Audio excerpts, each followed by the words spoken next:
You've got friends coming over for dinner. If you pull these Peking Duck sliders out, you will be an absolute hero. What I want to do first is make a quick slaw for our sliders. Here I've got just a couple of cups of shredded wombok. Then I want to add some sesame seeds, some spring onion. Then we want to add a bit of Kewpie Japanese mayo and a little drizzle of sesame oil.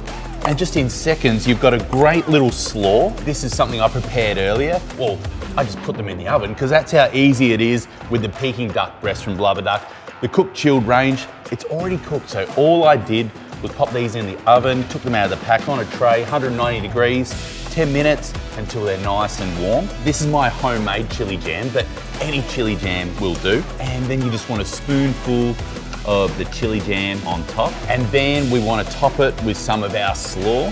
Have a look at these beauties. My Peking Duck sliders. Using that Peking Duck breast, all I had to do was heat it up and I've got the most gorgeous sliders in the same amount of time that would take me to call my delivery man. Give these a go at your next dinner party and you will blow them away.